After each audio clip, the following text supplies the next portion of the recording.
விடுதிகளுக்கு மிக பெரிய அபாயமாக இருக்கிறது. தமிழ்நாட்டில் இருக்கக்கூடிய 20,000த்திற்கும் மேற்பட்ட பணிபுரியும் ஆடவர், மகளிர், மாணவ மாணவியர் தங்கும் விடுதிகள், அந்த விடுதிகளிலே இருக்கக்கூடிய 20 லட்சத்துக்கும் மேற்பட்ட மக்கள் உணவிற்கு வழியின்றி தவிக்கும் அபாயம் ஏற்பட்டிருக்கின்றது. இன்றைக்கு காலை 1950 ரூபாய் 19 கிலோகிராம் எரிவாயு இருந்த நிலையில் மத்தியானம் 3500 ஆனது.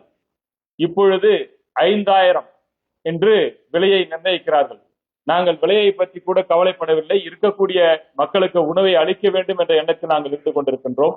ஆனால் நீங்கள் 5000 கொடுத்தாலும் 6000 கொடுத்தாலும் எரிவாயு இல்லை அப்படி என்று எரிவாயு நிறுவனங்களிலிருந்து எங்கள் மக்களுக்கு தகவல்கள் வந்து கொண்டிருக்கின்றன.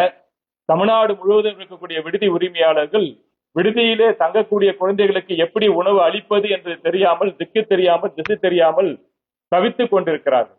மற்ற தொழில்களைப் போல நாங்கள் இன்றைக்கு 10 நாளைக்கு கேஸ் இல்ல, 10 நாளைக்கு ஹாஸ்டல் லீவு அப்படின்னு சொல்லிட்டு போக முடியாது. இருக்கிற பிள்ளைகளுக்கு உணவு அளித்தே ஆக வேண்டும். எப்படி கஜா புயலின் போது 13 நாட்கள் 11 நாட்கள் மின்சாரம் இல்லாத காலகட்டத்திலும், வர்தா புயலின் போது மின்சாரம் இல்லாத காலகட்டத்திலும், தண்ணீர் இல்லாத காலகட்டத்திலும் இருக்கக்கூடிய பிள்ளைகளுக்கு எங்களால் முடிந்த உணவை நாங்கள் அளித்துக் கொண்டிருந்தோம். இன்றைக்கு ஏற்பட்டிருக்கிற இந்த அசாதாரண சூழ்நிலையில் எரிவாயு கிடைக்கவில்லை. எரிவாயு கிடைக்காத காரணத்தினால் ஒரு சில மாற்றங்களை உணவுகளிலே கொடுத்து, ஏன்னா இருக்கிற கேஸை வச்சு ஒரு 2 நாளைக்கு சாப்பாடு கொடுக்க முடியுமானா, இதுல எதனா ஒரு சேஞ்ச் பண்ணாக்கா இன்னும் ஒரு 2 நாள் சேர்ந்து இருக்கிற குழந்தைங்களுக்கு உணவு அளிக்கலாமே அப்படி என்ற எண்ணத்தில் சில மாறுதல்களை நாங்கள் ஏற்படுத்திக் கொண்டிருக்கிறோம்.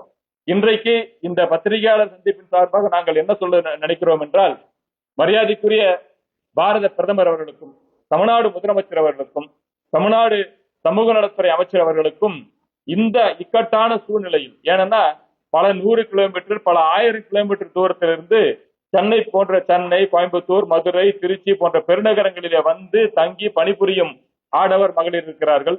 அதே போல மாணவ மாணவியர் இருக்கிறார்கள். இப்போது அவர்கள் பெற்றோர்கள் எல்லாம் எங்களுக்கு ஏமா இன்னைக்கு நைட்டு சாப்பாடு கொடுப்பீங்களா அப்படின்னு கேட்கிறாங்க. சாப்பாடு கொடுப்போம், சாப்பாடு கொடுக்காம இருக்க முடியாது. ஆனால் அதில் சில மாற்றங்களை செய்து கொண்டிருக்கிறோம். எங்களுக்கு ஒரு ஸ்பெஷல் கேட்டகரியா கன்சிடர் பண்ணி தமிழ்நாடு முதலமைச்சர் அவர்களும், பாரத பிரதமர் அவர்களும், எரிவாயு அமைச்சகமும் இந்த விடுதிகளுக்கு, தமிழ்நாடு முழுவதும் இருக்கக்கூடிய விடுதிகளுக்கு இந்த எரிவாயு தங்கு தடையில்லாமல் கிடைப்பதற்கு ஒரு வழி செய்ய வேண்டும் என்று இங்கே கோரிக்கையை வைக்கிறோம்.